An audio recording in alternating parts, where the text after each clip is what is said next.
teams win at the same time. That's crazy. Yeah. Hey, what do you think? Potentially, we're running into something. Game 3 on Sunday, going head to head with the Eagles 425 game in Arizona. That'll be interesting. I'm very curious to see what Major League Baseball does with the schedule there. I think you're going to see, if that happens, a lot of the makeshift setups. Like, here's my real TV, and here's the one we wheeled in and put a Roku on it. Like, it's going to be a lot of dual TVs. I will tell you this, like a little man on the street thing last night. I actually went to a bar last night with a couple of my friends, and I'll tell you what, the bar started like the beginning of the game. A lot of Monday Night Football. The Phillies were on though. And there were some people with Philly stuff there.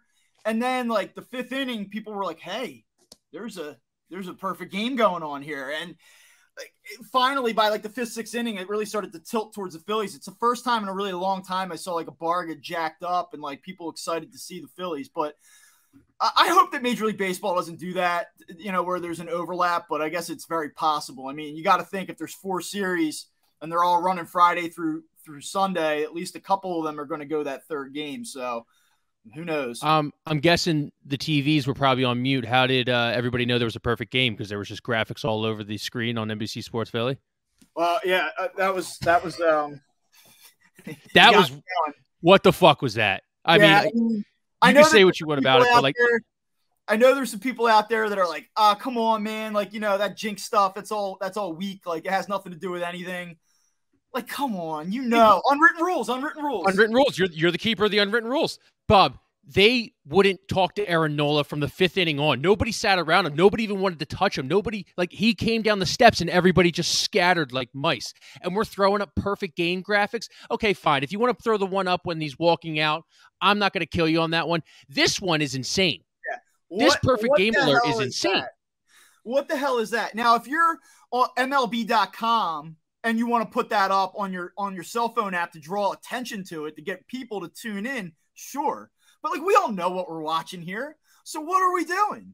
I made a joke after that. I was like, I'm surprised that like in the 9th inning with the Brewers trailing by a couple runs that they didn't do, like, Phillies now have a 99.98% probability of making the playoffs. Like, what?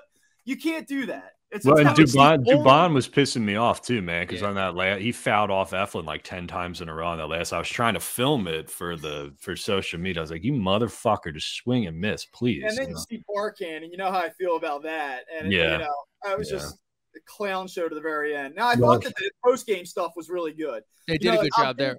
I'll give NBC Sports Philly and that broadcast team a lot of credit.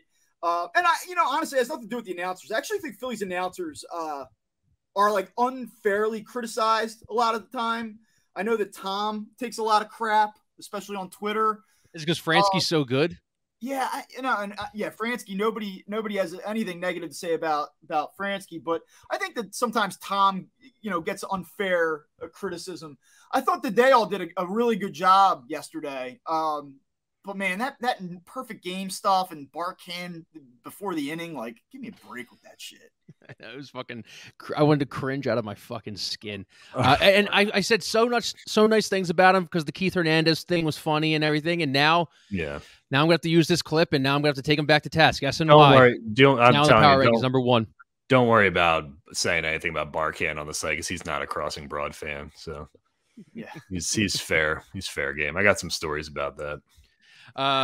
Maybe we'll tell him on another episode. Not a fan, but a reader of the site, no less. Yes. No, that's could be, yeah. Everybody at NBC Sports is a reader of the site.